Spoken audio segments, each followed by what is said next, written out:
Student welcome back to my YouTube channel. Guys आपका हमारे channel में स्वागत है। तो गाइज जैसे आपको पता है आपका 24 फरवरी कल होने वाला है हिंदी का एग्ज़ाम। तो इस एग्ज़ाम से पहले मैंने आपको आज की वीडियो थी, इस वीडियो से पहले मैंने आपको मोस्ट इंपॉर्टेंट जीवन परिचय, व्याख्या लिखने का तरीका कि आप संदर्भ प्रसंग कैसे लिखोगे और आपके सभी क्वेश्चन बता दिए हैं।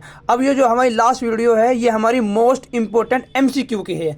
ये आज मैंने पूरे 45 एमसीक्यू लिए हुए हैं जो आपके एग्जाम की दृष्टि से मोस्ट इंपॉर्टेंट हैं और इसी टाइप से और इसी पैटर्न पर आपसे क्वेश्चन पूछे जाते हैं। तो आज की वीडियो में मैं आपको पूरे 45 एमसीक्यू कराने वाला हूं जो कि आपके हिंदी के एग्जाम में पूछे जाते हैं। तो आप एक एक क्वेश्चन को बड़े ध्यान से करके देखना और इनको करके जाना। तो चलिए स्टार्ट करते हैं। वीडियो को स्टार्ट करने से पहले अगर आपने हमारे चैनल को सब्सक्राइब नहीं किया, चैनल को सब्सक्राइब कर दीजिए और वीडियो को भी लाइक कर दीजिए। और इससे पहले वाली वीडियो भी आप देख लें, उसमें मैंने तरीका, शॉर्ट तरीका, अगर आपके याद भी नहीं है तो आप किस तरीके से जीवन परिचय ये व्याख्या कर सकते हैं, ये चीज़ मैंने बताई है। तो चलिए स्टार्ट करते हैं। सबसे पहला एमसीक्यू हमारा है चिंतामणि के रचयिता है और ये वे सभी एमसीक्यू मैंने लिए हैं जो मोस्टली रिपीट हुए हैं कहीं कहीं बार आपके एग्जाम में। तो पहला है चिंतामणि के रचयिता कौन है? डॉक्टर राजकुमार, जयशंकर प्रसाद, आचार्य रामचंद्र शुक्ल, ये प्रेमचंद। तो जो चिंतामणि के आपके रचयिता है वह है आपके आचार्य रामचंद्र शुक्ल। टू पंच परमेश्वर कहानी के लेखक है। ठीक है, हम इसको ज़्यादा लॉन्ग नहीं करके थोड़ी शॉर्ट रखेंगे वीडियो को और थोड़ी स्पीड से कराऊंगा जिससे आप अच्छी तरीके से और कम टाइम में इनको कर सकें। पंच परमेश्वर कहानी के लेखक है। पंच परमेश्वर जो कहानी के लेखक हैं वे आपके हैं प्रेमचंद। कहानी से रिलेटेड आपसे क्वेश्चन जरूर पूछा जाता है, ठीक है, कि इसके लेखक कौन है। जयशंकर प्रसाद का नाटक नहीं है, नहीं, इसमें जयशंकर प्रसाद का कौन सा नाटक नहीं है। ध्रुवस्वामिनी ये भी जयशंकर प्रसाद का नाटक है। चंद्रगुप्त ये भी है। लहरों के राजहंस और सिकंदरगुप्त, सिकंदरगुप्त भी जयशंकर प्रसाद का नाटक है, लेकिन जो लहरों के राजहंस हैं ये जयशंकर प्रसाद का नाटक नहीं है। ठीक है, तो इसका जो करेक्ट ऑप्शन है वो हमारा ऑप्शन नंबर सी। अच्छा, एक चीज़ और याद रखनी है आपको, आप जो जीवन परिचय लिखोगे, कभी कभी ऐसा होता है जीवन परिचय में आपके रचना याद नहीं होती, तो आप एक बार एमसीक्यू को जरूर देख लें, क्योंकि एमसीक्यू में उस जिस लेखक के आपको जीवन परिचय दिए रखता है उनकी रचना उसमें दिए रखता है, उनसे रिलेटेड कोई क्वेश्चन दे के रखता है। तो अगर उस लेखक का या कवि का नाम आपके एमसीक्यू में होगा तो आप उसमें से कोई भी उसकी एक या दो रचना लिख देना, क्योंकि ये रचना 4 देगा तो 3 तो सही होती है, एक ही तो गलत होगी, तो कम से कम आपको रचना तो पता लग जाएगी। 4 में दिया हुआ है शेखर एक जीवनी उपन्यास के लेखक हैं। तो शेखर किसके हैं? अज्ञेय। 5वां क्वेश्चन है अपनी खबर आत्मकथा है। जो अपनी खबर आत्मकथा है वो किसकी है? पांडे वेचन शर्मा उग्र की, डॉक्टर राजेंद्र प्रसाद की, हरिवंश राय बच्चन की, ये श्याम सुंदर दास की। तो जो आपकी अपनी खबर है वह पांडे वेचन शर्मा जी की थी। क्वेश्चन 6 भूषण किस युग के कवि हैं? ठीक है, और ये आपका इंपॉर्टेंट है, कितनी बार पूछा गया है। भूषण किस युग के कवि हैं? आदिकाल के, रीतिकाल के, भक्ति काल के, आधुनिक काल के? तो जो आपके भूषण थे वे आपके रीतिकाल के कवि थे। क्वेश्चन 7, और क्वेश्चन 7 भी मोस्ट इंपॉर्टेंट है, कितनी बार आपके एग्जाम में पूछा गया हुआ है ये भी। ललित ललाम रचना है मतीराम की, पदाकर की, देव की, भूषण की। तो आपकी जो ललित ललाम है वह आपकी मतीराम की रचना है। यशोधरा रचना है जयशंकर प्रसाद की, महादेवी वर्मा की, सुमित्रानंद पंत की, ये मैथिलीन शरण गुप्त की। तो जो आपकी यशोधरा है वो किसकी है? मैथिलीन शरण गुप्त की है। तुमसे सोया नहीं जा सकता वाक्य में वाक्य है, कर्तव्यवाच्य, भाववाच्य, कर्मवाच्य, इनमें से कोई नहीं। तो कौन सा वाक्य आपका है? भाववाच्य। सो का तत्सम शब्द है। तत्सम शब्द आपके एग्जाम में जरूर आना है, ठीक है, क्योंकि हर बार आपके एग्जाम में एक क्वेश्चन तत्सम तत्भाव से जरूर पूछता है। तो सो का जो तत्सम भाव है वो होता है आपका शत। महादेवी वर्मा की रचना है। अब देखिए, जैसे सपोज करो आपके जीवन परिचय में महादेवी वर्मा का जीवन परिचय दे दिया और आपके महादेवी वर्मा की जो है रचना नहीं पता, तो इनने कहा महादेवी वर्मा की रचना है, तो इनमें से कुछ रचना दी हुई है। अगर आपको इसका उत्तर पता है या फिर आप इसी में से कोई भी एक रचना उसकी लिख सकते हैं अगर आपके याद नहीं है। तो जो हमारे महादेवी वर्मा है जो उनकी जो रचना है वो है पथ के साथी। गुनाहों का देवता रचना किसकी विधा है? ये मोस्ट इंपोर्टेंट क्वेश्चन है, कितनी बार रिपीट हुआ है आपके एग्जाम में। तो गुनाहों का देवता रचना किसकी विधा है? तो गुनाहों का देवता जो रचना है वो आपके उपन्यास की है। ठीक है। अपव्यय शब्द में उपसर्ग जुड़ा है, उपसर्ग से क्वेश्चन आपका 100% पूछा जाता है, मोस्ट इंपोर्टेंट क्वेश्चन। उपसर्ग क्या होता है याद रखना है। उपसर्ग बोलते हैं जो वाक्य के पहले जुड़ता है, जो वाक्य के पहले जुड़ता है, यह लगता है। ठीक है। अब यहां अपव्यय, अपव्यय शब्द में उपसर्ग है, उपसर्ग का मतलब पहले लगने वाला। तो ए उप, देखो उप एप है तो यो अपव्यय, ये देखो अपव्यय, यो अधि, तो अपव्यय ऑप्शन कौन सा है? सी ऑप्शन, अप है जो पहले लगता है। पहले कौन लगा हुआ है आपका? अप लगा हुआ है। विकारी पद नहीं है, गायें सभा प्रतिदिन रमेश, तो कौन सा नहीं है आपका? रमेश विकारी शब्द नहीं है। नाम जो भी होगा वो विकारी शब्द हो, विकारी शब्द नहीं होगा। माता पिता में समास है, मोस्ट इंपोर्टेंट है। मोस्ट इंपोर्टेंट क्यों है? यहां इसने कहा माता पिता में समास है, दूसरे क्वेश्चन में बोल देता है भाई बहन में समास है, तो सेम समास होता है आपका। तो माता पिता में जो समास है वो आपका द्वंद्व समास होता है। भाई बहन में भी आपका द्वंद्व समास होगा, चाचा चाची में भी, मामा मामी में भी, ऐसे रिलेशन देख रखता है और पूछता है इनमें कौन सा समास है। समुद्र शब्द का पर्यायवाची शब्द नहीं है, पर्यायवाची शब्द बोलते हैं उल्टे शब्द को। सागर, समुद्र का सागर पर्यायवाची है। परावार, परावार भी है आपका। महीपति, महीपति आपका नहीं है। जवादी, जवादी भी आपका है। तो 17 क्वेश्चन है। सोरठा छंद के दूसरे और चौथे चरण में मात्राएं होती हैं, ये भी इंपॉर्टेंट क्वेश्चन है क्योंकि ये भी आपके एग्जाम में पूछा जाता है। तो सोरठा छंद के दूसरे और चौथे चरण में मात्राएं होती हैं। याद रखना आपको, एक सोरठा छंद होता है, एक दोहा छंद होता है। तो जो आपका सोरठा छंद होता है वो एक अर्धमात्रिक छंद होता है। अर्धमात्रिक का मतलब है जिसमें विषम मात्राएं होती हैं, और जो आपका दोहा छंद होता है उसमें आपकी सम मात्राएं होती हैं। तो सोरठा छंद के दूसरे और चौथे चरण में आपकी 13 मात्राएं होती हैं। ठीक है। क्वेश्चन 18 देखिए। अच्छा, 18 क्वेश्चन से पहले आपको एक बात बता दूं, आपका नेक्स्ट एग्जाम मैथमेटिक्स का होने वाला है, और मैथमेटिक्स के मोस्ट इंपोर्टेंट क्वेश्चनों की वीडियो मैंने अपने चैनल पर अपलोड की हुई है। और भी आपके एग्जाम से पहले आपको हर एक चैप्टर के most important question with solution, with आपके एमसीक्यू सब प्रोवाइड करे जाएंगे। तो आप चैनल को सब्सक्राइब जरूर करें और वीडियो को भी लाइक करें, और आपकी कोई भी इंक्वायरी हो तो आप कमेंट करके पूछ सकते हैं। ठीक है। 18 क्वेश्चन, सुख दुख में समास है। देखो अभी हमने एक क्वेश्चन कराया पहले, कौन सा क्वेश्चन कराया मैंने अभी आपको? माता पिता में, माता पिता में समास है, ऐसा क्वेश्चन पूछा। सुख दुख में समास है, यहाँ आपका सुख दुख में समास है। अगर रिलेशन में पूछेगा आपसे तो आपका द्वंद्व समास होता है। मेरी रिलेशन भाई बहन, चाचा चाची, मामा मामी, ये माता पिता, इन सब में आपका द्वंद्व समास होता है। बट अगर आपका सुख दुख ऐसा पूछे, हंसी खुशी, तो उसमें आपका द्विगु समास होता है। 19 है। करुण रस का स्थायी भाव है, जो आपका करुण रस है उसका स्थायी भाव होता है शोक करना, दुख करना, तो आपका है शोक करना। 20 क्वेश्चन है। रस मीमांसा के लेखक हैं, जो रस मीमांसा है उसके लेखक कौन है? आपके आचार्य रामचंद्र शुक्ल है। और याद रखना, रस मीमांसा भी आप याद रख सकते हो क्योंकि आचार्य रामचंद्र शुक्ल का जीवन परिचय, जीवन परिचय आपका मोस्ट इंपोर्टेंट है। ठीक है, याद रखना आप।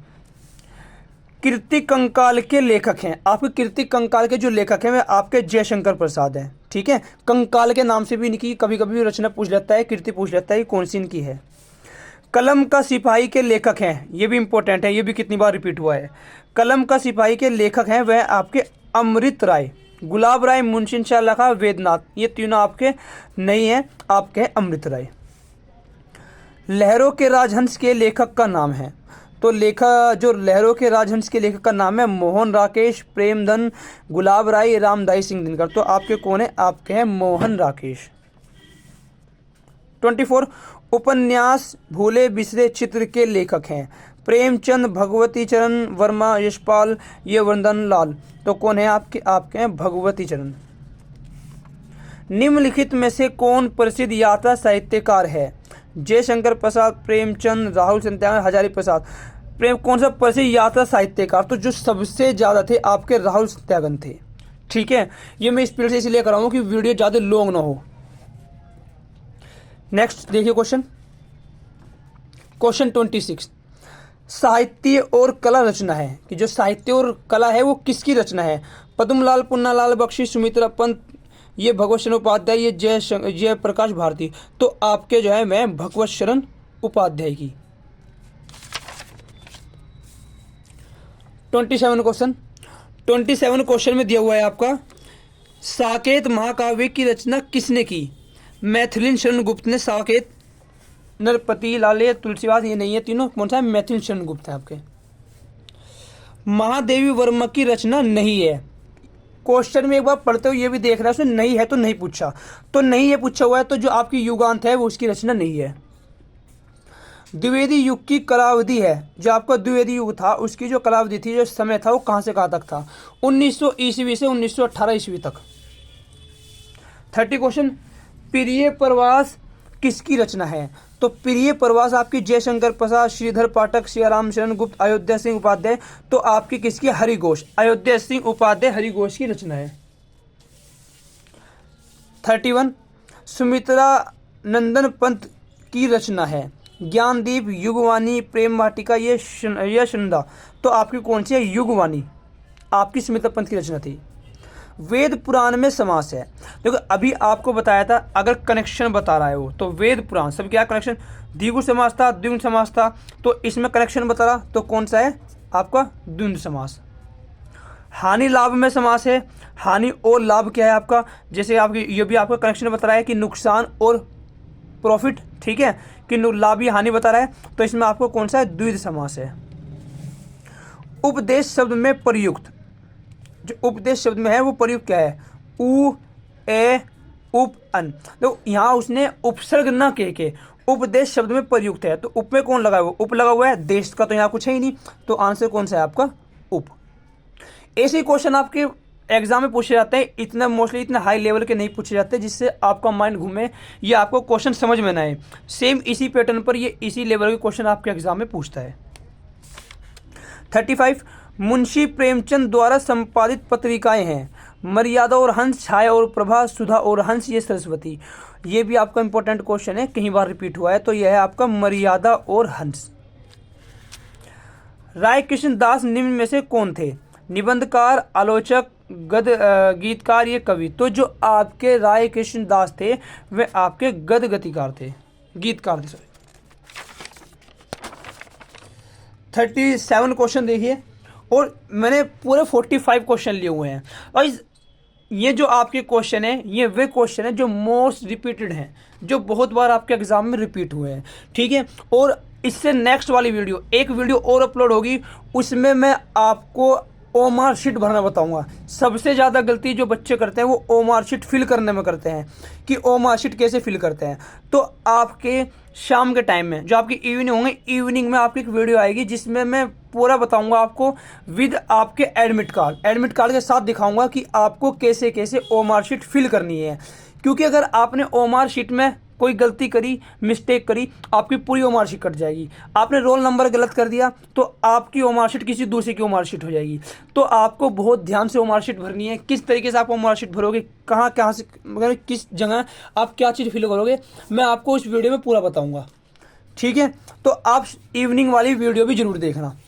तो क्वेश्चन नंबर 37 देखिए, क्या भूलूं क्या याद करूं किस विधा की रचना है। तो जो वह आपकी रचना है वह आपकी आत्मकथा की रचना। रीति मुक्त कवि थे, जो रीति मुक्त कवि थे वे कौन थे? रीति मुक्त कवि देव, मतीराम, आलम या कबीरदास। तो आपके कौन थे? आलम थे। भज मन चरण कमल अविनाशी, उपयुक्त पंक्ति में अलंकार है। आपके 1-2 क्वेश्चन अलंकार से, रस से, सभी से आपसे समाज से क्वेश्चन पूछे जाएंगे, कम से 1-2। तो आपका भज मन चरण जो आपका विन्यास है वह है आपका रूपक अलंकार।